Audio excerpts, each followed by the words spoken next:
नमस्ते, सदावत सले मातृभूमि, जय हिंद। दोस्तों, दिन भर क्या रहा स्पेस, डिफेंस और इंटरनेशनल गलियारे से इस वीडियो में एक एक करके जान लेते हैं। बढ़ते पहले डिफेंस अपडेट की तरफ। दोस्तों, जैसे कि आप सभी को मालूम है कि अस्त्रा MK3 यानी कि मार्क 3 जिसकी रेंज 340 किलोमीटर होने वाली है, वो अभी तैयार हो रही है। और ये जो मिसाइल होगी वो रैमजेट इंजन से संचालित होगी। और ये जो रैमजेट इंजन होता है वो सॉलिड फ्यूल मोटर की तुलना में मिसाइल को रेंज के मामले में एक बड़ी बढ़त देता है। लेकिन जहां एक तरफ इसका बड़ा फायदा मिलता है तो वहीं दूसरी तरफ रैमजेट इंजन से संचालित ये जो अस्त्रा मार्क 3 होगी वो काफी महंगी होगी। अगर ज्यादा की संख्या में भी ले तब भी ये मिसाइलें महंगी होंगी।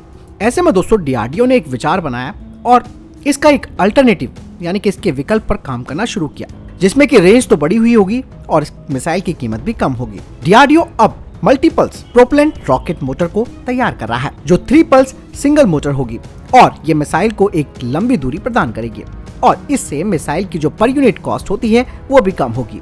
नई मिसाइल में बड़ा डायमेंशन होगा जिसमें कि इस मिसाइल की रेंज 280 किलोमीटर होगी और रैमजेट से चलने वाली अस्त्रा मार्क 3 की कीमतों की तुलना में इसकी आधी कीमत होगी। यानी कि दोस्तों DRDO बिल्कुल एक नई मिसाइल तैयार कर रहा है। बढ़ते हैं अगली अपडेट की तरफ। दोस्तों, प्राइवेट सेक्टर की फर्म SSS डिफेंस अब पूरी तरीके से तैयार हो चुकी है AK-47 राइफल्स की अपग्रेड किट्स की आपूर्ति के लिए, जिसकी 300 की संख्या में वो आपूर्ति करने वाले हैं और इन्हें ईस्टर्न कमांड में जो भारतीय सेना है उन्हें दिया जाएगा। और इस अपग्रेडेड किट में माउंटिंग साइट्स का अटैचमेंट, फोल्डेबल बट और फ्लेक्स साइट के अलावा अन्य कई चीजें शामिल हैं। दरअसल दोस्तों, भारतीय सेना अपनी मौजूदा AK-47 को अपग्रेड कर रही है, जिसे कि भारतीय सेना मॉडर्न वॉरफेयर के हिसाब से तैयार कर रही है। और अभी तक दोस्तों इजराइल की जो फेब डिफेंस है उसका इस क्षेत्र में यानी कि इंडियन मार्केट में इस तरीके की अपग्रेडेड किट्स बनाने का एकाधिकार है। तो यहाँ पर SSS ने धीरे धीरे इजराइल के इस एकाधिकार को खत्म करना शुरू कर दिया है, जो कि बेहद जरूरी भी हो जाता है।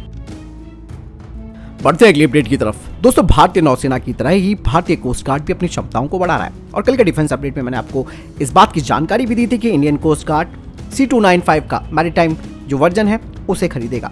और अब इंडियन कोस्ट गार्ड ने कहा है कि उन्होंने HAL के साथ बातचीत शुरू कर दी है ताकि भारतीय कोस्ट गार्ड को एक मॉडिफाइड वेरिएंट मिल सके इंडियन मल्टी रोल हेलीकॉप्टर का, जो कि उनकी जरूरतों को पूरा करेगा। आपको मैं एक चीज और बताना चाहूंगा कि भारतीय कोस्ट गार्ड का जो लास्ट टेंडर था और इस टेंडर में करीबन 14 नए हेलीकॉप्टर्स को खरीदा जाना था, इस टेंडर को कैंसिल कर दिया गया, जिसका कारण था कि यहाँ पर सिंगल वेंडर सिचुएशन आ गई थी।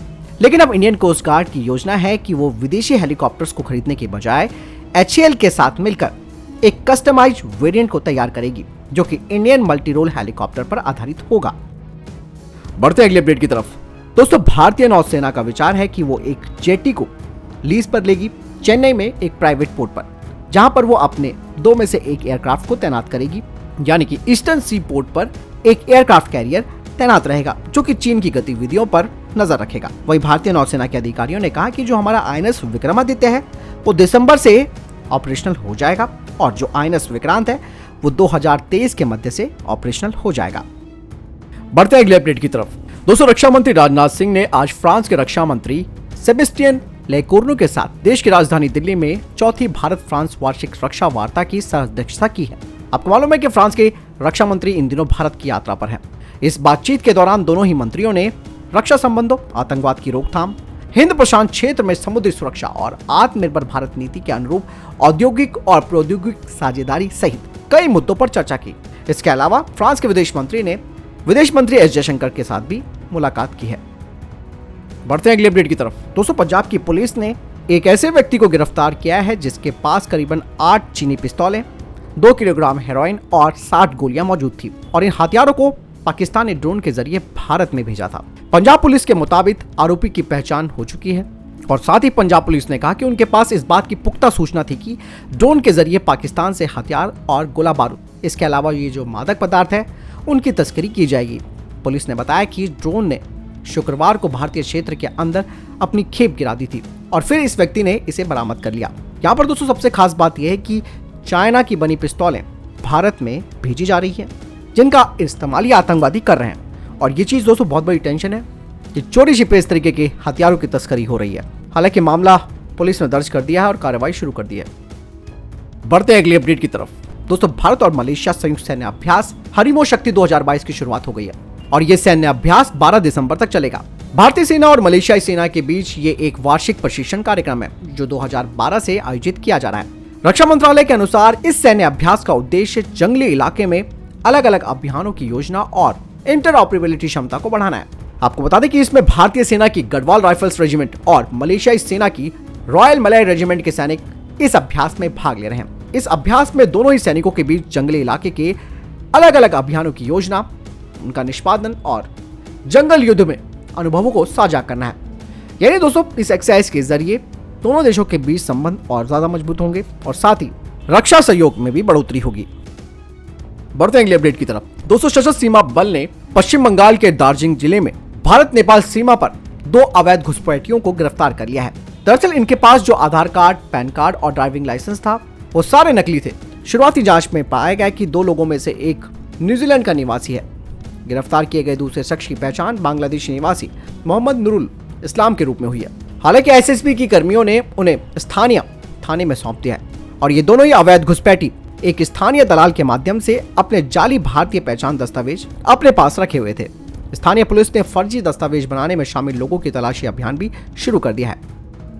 बढ़ते हैं अगले अपडेट की तरफ। दोस्तों, तुर्की अब पाकिस्तान को अपने 5वीं जनरेशन के फाइटर जेट TFX प्रोग्राम में शामिल करने की योजना बना रहा है। ये बात तब सामने आई है जब अभी हाल ही में शहबाज शरीफ तुर्की की यात्रा पर गए थे, जहां उन्होंने सीपैक में तुर्की को शामिल किए जाने की बात कही। ऐसे में अब दोनों देशों का गठजोड़ किसी से छिपा नहीं है और बेल्जियम क्लास की खैबर कॉर्वेट को पाकिस्तान के लिए भी लॉन्च कर दिया गया है। ऐसे में दोस्तों, तुर्की ये बात जानता है कि पाकिस्तान के पास घरेलू लड़ाकू जेट बनाने की कोई क्षमता नहीं है। उसके पास ना तो कोई संसाधन है और ना ही उनके पास कोई योजना है। इसीलिए पाकिस्तान ने अपने 5वीं पीढ़ी के लड़ाकू प्रोग्राम, जिसका नाम प्रोजेक्ट आजम है, उसे खत्म कर दिया। अब तुर्की ने उनको प्रस्ताव दे दिया है कि भैया आप आइए हमारे 5वीं पीढ़ी के इस मल्टी रोल लड़ाकू विमान की योजना में शामिल हो जाइए और इसका परीक्षण 2025 तक किया जाना है। तुर्की का दोस्तों ये 5वीं पीढ़ी का लड़ाकू जेट TFX पाकिस्तान के डिफेंस एक्सपो 2022 में भी प्रदर्शित किया गया। यानी दोस्तों, पाकिस्तानी एयरफोर्स की एक सबसे बड़ी कमी ये है कि वो ट्विन इंजन वाले फाइटर जेट्स को नहीं चाहती। उनको मालूम है कि इसकी ऑपरेशनल कॉस्ट बहुत ज्यादा होगी, इसीलिए वो भारत के AMC प्रोग्राम पर काफी करीबी से नजर रख रहे हैं। बढ़ते अगले अपडेट की तरफ। दोस्तों, रूस ने यूक्रेन के 5 गोदामों को नष्ट कर दिया है। इसके अलावा रशिया ने यूक्रेन के जो 7000 आर्टिलरी शेल थे, जिन्हें कि पश्चिमी देशों ने उसे दिया था, उसे भी खत्म कर दिया, क्योंकि इन्हीं का इस्तेमाल यूक्रेन रशिया के खिलाफ कर रहा था और लगातार यूक्रेनी सेना डोनबास में रशिया को मुंहतोड़ जवाब दे रही थी। वहीं रूसी रक्षा मंत्रालय के प्रवक्ता ने बताया कि हमने यूक्रेन में एक गोला बारूद डिपो को नष्ट कर दिया है, जिसमें कि 100 से अधिक हिमार्स मल्टीपल रॉकेट लॉन्चर्स और करीबन 7000 large calibre artillery shells Ukraine ने रखे थे। इसके अलावा रशिया ने कहा कि HIMARS multiple rocket launcher system के 2 रॉकेटों को एयर डिफेंस के माध्यम से खैरसॉन के क्षेत्र में गिरा दिया गया है। यानी कि दोस्तों, रशिया अब जबरदस्त तरीके से पुशबैक कर रहा है और यूक्रेन को उसने बिल्कुल क्या, आप ये समझिए कि अधिकतर उनको पीछे कर दिया है। बढ़ते हैं अगले अपडेट की तरफ। दोस्तों, पहली बार सतीश धवन अंतरिक्ष केंद्र शार श्रीहरिकोटा में इसरो परिसर के अंदर एक निजी लॉन्च पैड और मिशन कंट्रोल स्टेशन स्थापित किया गया है। लॉन्च पैड को एक निजी कंपनी यानी कि एक भारतीय अंतरिक्ष तकनीक स्टार्टअप अग्निकुल के द्वारा डिजाइन और संचालित किया गया है। इस सुविधा का उद्घाटन 25 नवंबर 2022 को हो गया था और इस अवसर पर इसरो के प्रमुख S सोमनाथन जी ने कहा कि देश में पहले निजी लॉन्च पैड की स्थापना एक मील का पत्थर है, जिससे कि अब भारत एक और अंतरिक्ष प्लेटफॉर्म से अंतरिक्ष की यात्रा कर सकता है। आपको बता दें कि इस निजी लॉन्च पैड की स्थापना भारतीय अंतरिक्ष क्षेत्र को निजी कंपनियों के लिए खोलने की दिशा में एक महत्वपूर्ण कदम माना जा सकता है। इससे और ज्यादा सुविधा इसरो को होगी। दोस्तों, आपको बता दें कि वर्तमान फैसिलिटी में एक लॉन्च पैड और एक मिशन कंट्रोल स्टेशन है और ये जो बाद वाला नया लॉन्च पैड है वो 4 किलोमीटर की दूरी पर है, जो कि लिक्विड स्टेज कंट्रोल लॉन्चेस को समर्थन करेगा। इसके लिए इसरो की टीम प्रक्षेपण के दौरान प्रमुख उड़ान सुरक्षा मानकों की निगरानी भी करेगी। इसके अलावा इसरो के मिशन कंट्रोल सेंटर से डेटा भी साझा करेगी। आपको बता दें कि अग्निकुल अपने 2 स्टेज लॉन्च व्हीकल अग्निबाण को 700 किलोमीटर के एल्टीट्यूड पर ले जाएगा। तो फिलहाल के लिए दोस्तों ये थे अभी तक के टॉप डिफेंस और स्पेस अपडेट। वीडियो के संबंध में कोई प्रश्न जवाब है, आपका कोई सवाल है, कमेंट सेक्शन में लिखकर जरूर पूछ सकते हैं। मिलता हूं नए वीडियो के साथ। चैनल दोस्तों जरूर सब्सक्राइब कीजिएगा, क्योंकि सब्सक्राइबर ज्यादा बढ़ नहीं रहे हैं। अधिक से अधिक सब्सक्राइब कीजिएगा और नोटिफिकेशन का बटन भी जरूर दबा दीजिएगा। मिलता हूं नई जानकारी के साथ। जय हिंद, वंदे मातरम।